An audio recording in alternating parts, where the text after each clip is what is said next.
आप देख रहे हैं अपना बिहार और आपके साथ मैं हूं विवेक। बड़ी खबर सासाराम से, जहां बड़ा ट्रेन हादसा टल गया है। गया नई दिल्ली महाबोधि एक्सप्रेस का कपलिंग खुल गया। ट्रेन के S8 और S9 कोच के बीच का प्रेशर पाइप अलग हो गया।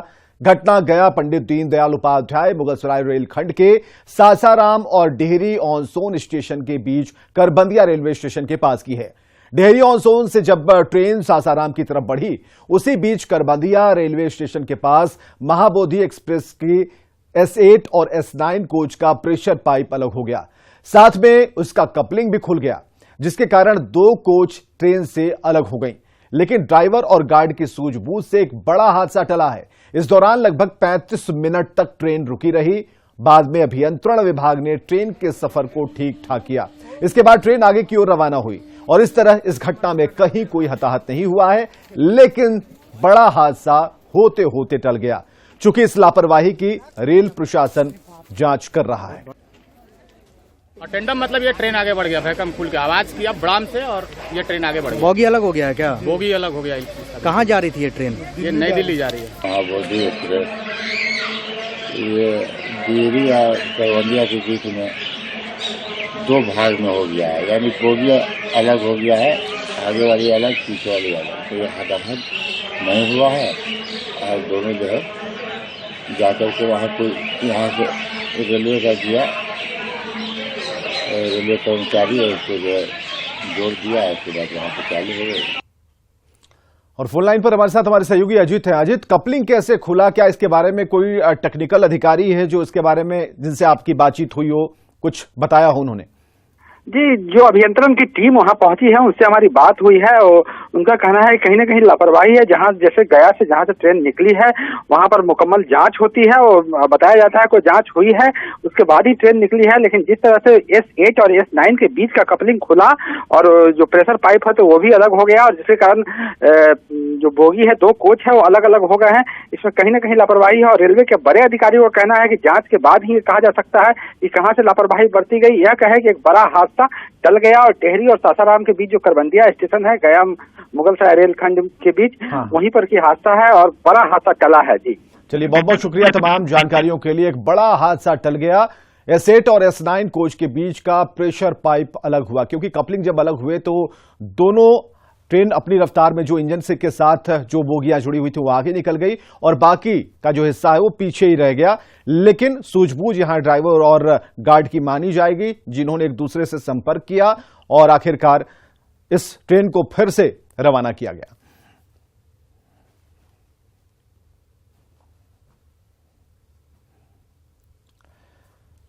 चलिए, इस बड़ी खबर के बाद कुढ़नी उपचुनाव के दंगल की बात।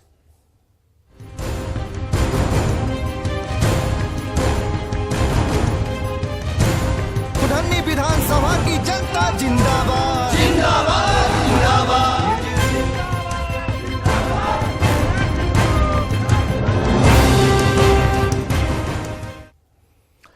कुढ़नी उपचुनाव के लिए प्रचार का शोर आज थम गया। आखिरी दिन सभी पार्टियों ने पूरी ताकत लगा दी, लेकिन कुढ़नी सीट मुख्यमंत्री नीतीश कुमार के साथ ही बीजेपी के लिए प्रतिष्ठा की लड़ाई बन चुकी है।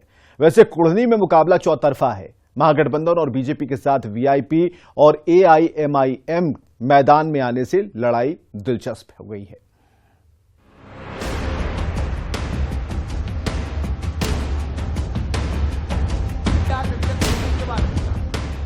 कुढ़नी उपचुनाव के प्रचार का शोर थम गया। सोमवार यानी 5 दिसंबर को वोटिंग होगी, जबकि नतीजे 8 दिसंबर को आएंगे। ऐसे में सभी पार्टियों ने इस एक सीट के लिए पूरी ताकत लगा दी। बीजेपी के लिए कुढ़नी में आखिरी दिन प्रचार करने चिराग आए। बीजेपी के सांसद रवि किशन ने भी वोट मांगा और एनडीए उम्मीदवार को जिताने की अपील की।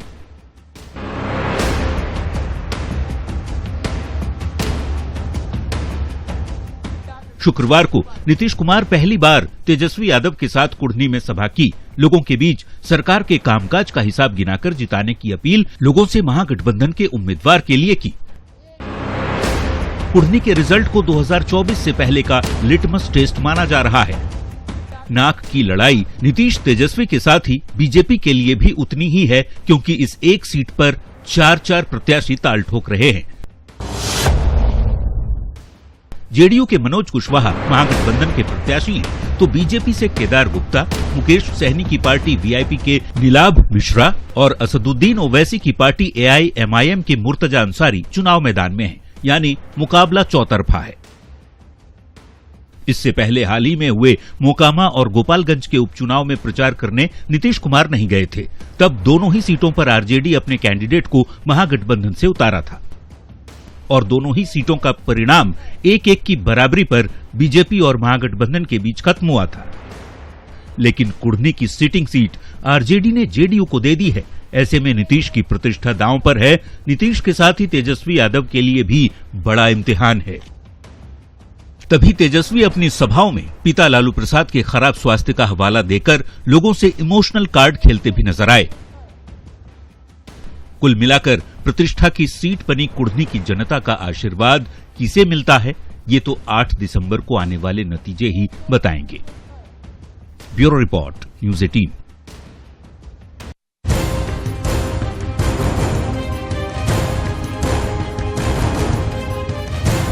कुढ़नी विधानसभा की जनता जिंदाबाद जिंदाबाद जिंदाबाद।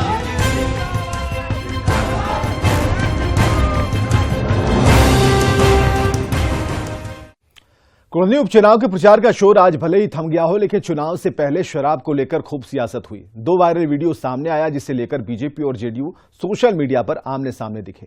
हालांकि कुछ ही घंटे में जेडीयू के वीडियो की फजीहत हो गई। दरअसल वीडियो 2 साल पुराना निकला। अब वीडियो को लेकर वार पलटवार शुरू हो चुका है।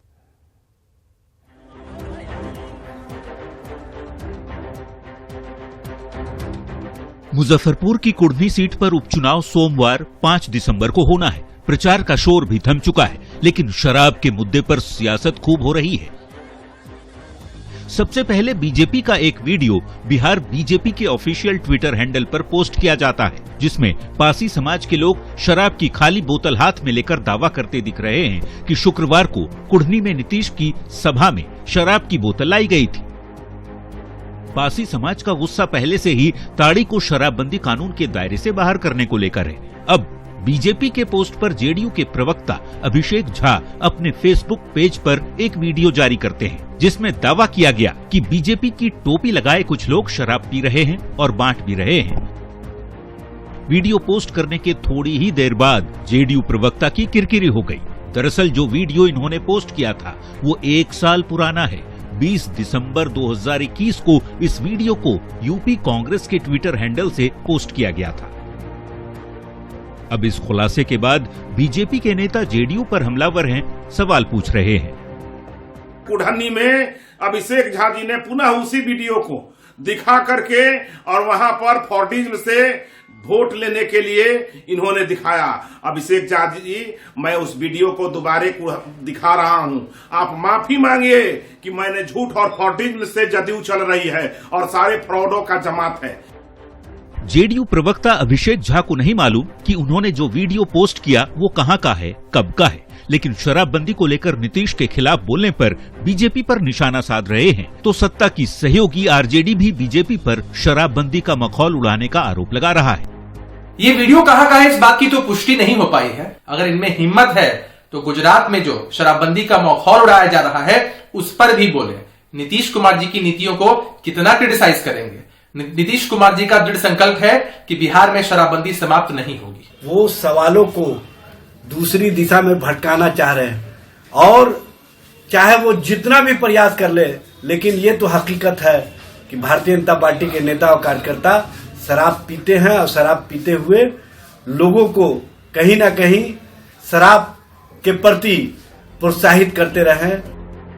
एक बार फिर से बता दें कि अभिषेक झा के फेसबुक अकाउंट पर जो वीडियो डाला गया वो कुढ़नी का नहीं, यूपी कांग्रेस के ट्विटर हैंडल पर 1 साल पहले डाला गया पोस्ट है। वैसे शुक्रवार को कुढ़नी में नीतीश की सभा में शराब की बोतल हाथ में लिया शख्स खुद को जिस पासी समाज का सदस्य बताकर मुख्यमंत्री से सवाल पूछ रहा है, उसकी भी पड़ताल हुई नहीं। वीडियो के आधार पर कोई एफआईआर दर्ज भी नहीं किया गया।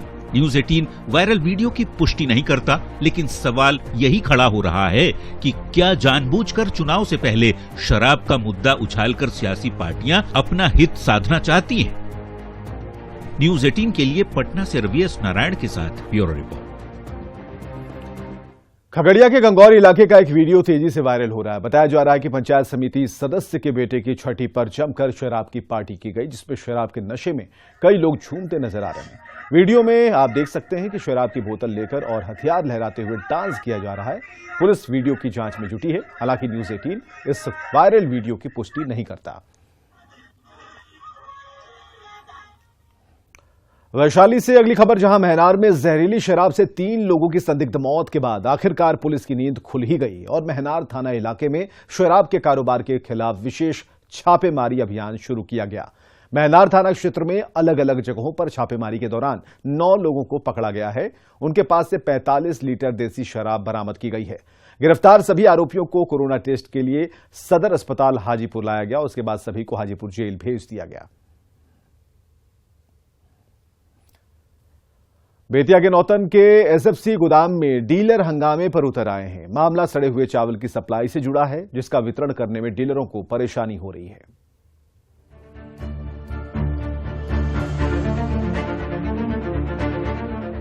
सड़े हुए चावल की मुंह खुली बोरियां बोल रही हैं। बता रही हैं कि बेतिया के नौतन के एसएफसी गोदाम में सड़े हुए चावल की बोरियों के मुंह सिल दिए गए हैं ताकि कोई देख न पाए और सड़े चावल का हिसाब बढ़िया चावल के साथ हो जाए। गोदाम पहुंचे डीलर सड़े हुए चावल के उठाव पर बवाल कर रहे हैं। बता रहे हैं कि ले जाए गए बोरे अब लौटाने पड़ेंगे। हम 500 बोरा ले गए थे, जिसमें 9 बोरा साफ रिजेक्ट माल आया है, जो हम ये मेरा वापस कर रहे हैं। सड़ा हुआ है उसका वीडियो बनाकर हम साहब लोगों की यहाँ भी भेज दिए। मुंशी जी क्या बोल रहे हैं? मुंशी जी तो पहले बोले थे कि हम नहीं वापस करेंगे, लेकिन कहने पर वो रख लिए है। दिए नहीं है ना, दिए नहीं है, कहे अगला बीट में दिए जाए। बात सड़े हुए चावल से भी आगे निकल चुकी है। 2 तरह के चावल के मिलावट की बात डीलर कह रहे हैं और गोदाम के मुंशी की संलिप्तता की बात भी सामने आ रही है। मुंशी को हटाए जाने की बात की जा रही है। आधा उसमें उसना, आधा अरवा, और उसके बाद सड़ा हुआ चावल दे रहे हैं जो खाने लायक नहीं है।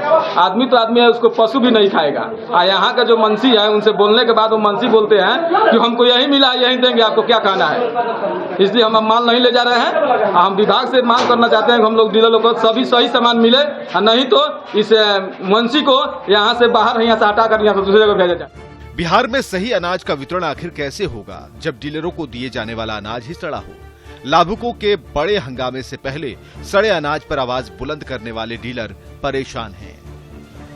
सवाल है कि अनाज के रखरखाव की जिम्मेदारी वाले विभाग को क्या नजरअंदाजी के पैसे मिलते हैं। प्रफुल्ल कुमार, न्यूज़ 18 बेतिया। सिवान में आरजेडी एमएलसी विनोद जायसवाल की जुबान बार बार फिसलती रही। वे जयंती और पुण्यतिथि में अंतर नहीं समझ पाए और जयंती को बार बार पुण्यतिथि और श्रद्धांजलि करते नजर आए। डॉक्टर राजेंद्र प्रसाद की जयंती पर संबोधन के दौरान उनकी जुबान फिसल गई। एमएलसी ने अपने भाषण में डॉक्टर राजेंद्र प्रसाद की जयंती को पुण्यतिथि कहते हुए श्रद्धांजलि देने की बात कही। मीडिया से बात करते हुए एमएलसी ने मानवीय भूल बताकर अपनी गलती तो मान ली, लेकिन उस दौरान भी जयंती को पुण्यतिथि ही बोल रहे। करूंगा कि पीछे की बातें भूलकर अपना बेस्ट। देखिए, ये गलती हुई है, मतलब ह्यूमन एरर है। पुण्यतिथि, लेकिन गलती से हम इतनी बड़ी गलती सर, आप एमएलसी हैं और इस तरह की बातें जो देखिए गलती होती है, जनता जनार्दन नहीं गलती होती है, मैं स्वीकार करता हूँ। ये कोई मतलब ये शब्द का चयन करने में गलती हुई है। हारामंडल खारा में की गई छापेमारी में 35 मोबाइल फोन बरामद किए गए। मोबाइल फोन जमीन के भीतर गड्ढे में छिपाकर रखे गए थे। इस मामले में जेल अधीक्षक ने मंडल कारा के उप अधीक्षक और 2 कक्षपाल को निलंबित कर दिया है। साथ ही 15 दोषी बंदियों पर एफआईआर की कार्रवाई करते हुए उन्हें दूसरे जेल में भेजने की प्रक्रिया शुरू कर दी गई है। डीएम ने बताया कि पूरे मामले में जो भी दोषी होंगे उन पर कार्रवाई की जाएगी। छापेमारी की है उस जेल सुप्रीम में और लगभग 30 के आसपास संख्या में, एग्जैक्ट संख्या पता नहीं है, इन 30 की संख्या में मोबाइल जब्त किए गए हैं। ये उनकी अच्छी उपलब्धि है और जेल पे किसी प्रकार का कोई जो अनैतिक या जो प्रतिबंधित गतिविधि नहीं होने दी जाए।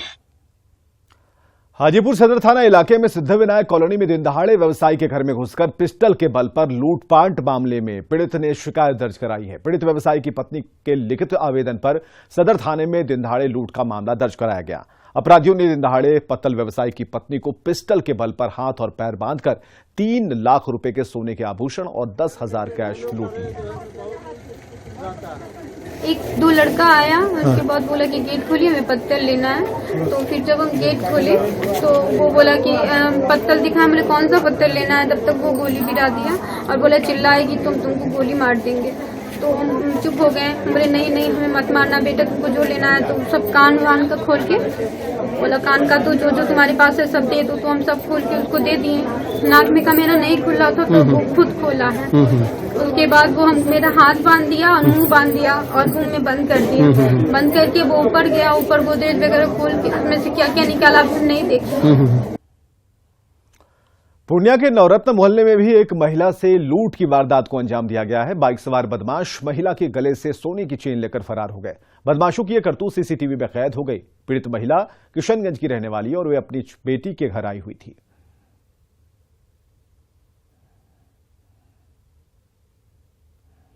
अपना गेट पर खड़ा हुए हैं करीब 2 मिनट जैसा। उसी में उधर से 2 लड़का आया है और उसे बाइक रोक दिया है। एक तो बाइके में बैठा हुआ है, मास्क लगाया है। एक तो काला करके मोटा करके उतर के 1 सेकंड जैसा वहाँ पर खड़ा है। उसके बाद हमको लोग में आकर क्या तो पूछने लगा, हम समझ में नहीं है। फट से गला में से चैन तोड़कर बस बैठ गया, चल गया बाइक से स्पीड से।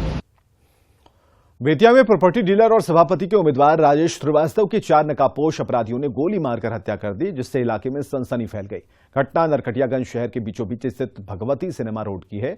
बताया जा रहा है कि राजेश और श्रीवास्तव अपने एक सहयोगी के साथ अपने कार्यालय में बैठे थे। तभी 4 की संख्या में आए बदमाश वहां पहुंचे और गोलियों की बौछार कर दी, जिसमें 4 गोली राजेश श्रीवास्तव के सीने में लगी, जबकि 1 गोली सहयोगी के पैर में। गोली की आवाज सुनते ही बाजार में भगदड़ मच गई, जिसके बाद दोनों को नरकटियागंज अनुमंडल अस्पताल लाया गया, जहां राजेश की मौत हो गई, जबकि सहयोगी जिमी का इलाज जारी है। मामले को लेकर एसपी ने कहा कि अपराधियों की पहचान की जा रही है और जल्द ही सभी अपराधियों को पकड़ा जाएगा। हालांकि इस घटना को चुनावी रंजिश और प्रॉपर्टी डीलिंग के विवाद से जोड़कर देखा जा रहा है। थाना क्षेत्र के अंतर्गत 2 व्यक्ति को गोली मार दी गई थी। इसमें एक व्यक्ति का डेथ हो चुका है और एक इलाजरत है।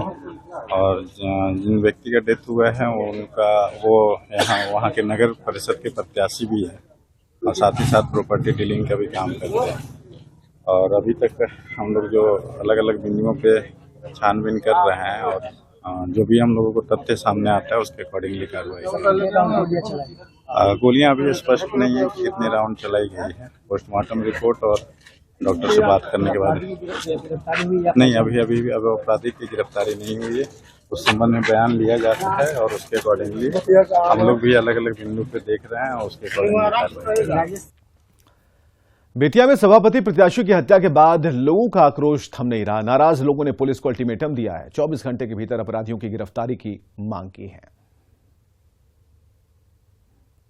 हम लोग एक शादी में गए थे और शादी से लौट के हम लोग लौट ही रहे थे, तब तक हम लोग विजय होटल के पास खड़े हुए थे।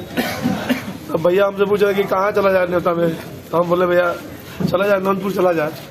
तभी एक बाइक से आया 2 आदमी और गोली से फायर किया। वो मेरे पैर पर लगा, उसके बाद भैया के सीना पे लगा। उसके बाद वहाँ पे हम भी गिरे, भैया भी गिर गए और दोनों को फायर करते हुए रास्ता से मिश्रा मार्ग से होते हुए निकल गया। पटना पुलिस ने 50 लाख की फिरौती के लिए बैग फैक्ट्री कारोबारी के अपहरण मामले का खुलासा कर दिया और इस मामले में कुख्यात सोनू मोनू गिरोह के 6 सदस्यों को पकड़ा गया है। अपहरण के समय उपयोग में लाई गई कार, हथियार, कारतूस जब्त किए गए हैं। पिछले 1 दिसंबर को कारोबारी कामेश राम का पाटलिपुत्र इंडस्ट्रियल एरिया से अपहरण किया गया था, जिसे मुक्त करा लिया गया है। पैसे के लेन देन के बकाये को लेकर यह वारदात हुई थी। तो बाढ़ थाना क्षेत्र में इनको घेरते हुए, नाकाबंदी करते हुए स्कॉर्पियो को पकड़ा गया और जो जिसका अपहरण हुआ था कामेश राम, उसको सकुशल बरामद किया गया और इसमें टोटल 6 लोगों की गिरफ्तारी हुई है। तो ये जितने भी गिरफ्तार हैं, जब इनसे पूछताछ किया गया तो पता चला कि बहुत ही कुख्यात गिरोह है सोनू मोनू गिरोह, जो कि पटना जिला में, लखीसराय जिला में और बेगूसराय जिला में सक्रिय है। जनसुराज पदयात्रा के दौरान चुनावी रणनीतिकार प्रशांत किशोर एक बार फिर सीएम नीतीश कुमार पर तंज कसते नजर आए। पूर्वी चंपारण के कुदरकट पंचायत के धापहर गांव में जनसभा को संबोधित करते हुए प्रशांत किशोर ने कहा कि नीतीश कुमार एक ओर लालटेन और एक तरफ कमल के बीच डोल रहे हैं। नहीं के खाए के ठिकाना नहीं के एको आदमी के रोजी रोजगार नहीं के लड़का पढ़ लिख के घरे बेरोजगार बैठल बड़ा सब आप वोटवा दे तनी दूसर बात पर तो जैसे हमरा रहुआ ये बात पता बा तो नेतो लोग कुल बात ही जान गई बन जा नेतो के पता बा ये भाई जनता कतनो खिसिया जाओ हंस के चाहे गा के रो के चाहे गरिया के वोटवा तो हमने के देबे करी हम जे लोग जइहन जा कहां बा ना बात आदमी कहता नहीं भैया विकल्प नहीं थे का कन जाओ एक और ललटेन एक और कमल अब बीच में डोलता हुआ नीतीश कुमार कभी डोल के भाजपा के ओरे कभी डोल के ललटेन के ओरे बुझाते नहीं के केने टिकी हो तो जनता क्या करो परेशान भी है यही में। पटना स्वच्छता सर्वेक्षण 2023 के मद्देनजर पटना नगर निगम ने उन लोगों को चिन्हित किया है जो पटना की खूबसूरती खराब कर रहे हैं। जगह जगह कूड़ा कचरा फेंककर गंदगी फैला रहे हैं और इसके लिए 147 लोगों की टीम बनाई गई है जिसमें महिला, पुरुष और ट्रांसजेंडर शामिल हैं। ये लोग पटना के सभी वार्डों में जाकर उन लोगों को चेतावनी देंगे और ब्लैक बोर्ड पर उनका नाम अंकित करेंगे जो गंदगी फैला रहे हैं। इस मिशन की शुरुआत 5 दिसंबर से हो रही है जो 4 चरणों में होगी। जायजा लिया विनीता मिश्रा ने। स्वच्छ सर्वेक्षण 2023 में पटना की स्थिति बेहतर हो इसके लिए नगर निगम की तरफ से एक और पहल की शुरुआत की गई है। अब उन तमाम लोगों को चिन्हित किया गया है जो राजधानी पटना को गंदा करते हैं, जगह जगह कूड़ा कचरा फेंकते हैं। ऐसे 2000 लोगों को चिन्हित किया गया है और उन 2000 लोगों पर कड़ी निगरानी रखने के लिए 147 लोगों का चयन किया गया है और ये तमाम वो लोग हैं जो उन लोगों को चिन्हित करेंगे और ब्लैक बोर्ड पे उनका नाम भी प्रकाशित किया जाएगा। आपको बता दें कि पटना के कुल 75 वार्डों में ये तमाम टीम जाएगी और इस टीम में महिला, पुरुष और ट्रांसजेंडर भी मौजूद हैं। ये तमाम लोग पटना को स्वच्छ बनाने के लिए कोशिश करेंगे क्योंकि जो देखा जाता है कि जहां कहां भी जो लोग होते हैं वो कचरा फेंक देते हैं और यही वजह है कि तमाम कोशिशों के बावजूद भी जो पटना की रैंकिंग है वो नीचे गिर रही है। पटना की रैंकिंग बेहतर हो उसके लिए नगर निगम की ये कोशिश है। एक नई टीम तैयार की गई है, 147 लोग हैं और 4 चरणों में ये काम किया जाएगा। 5 दिसंबर से इस काम खबरें लगातार जारी हैं, बने रहिए हमारे साथ।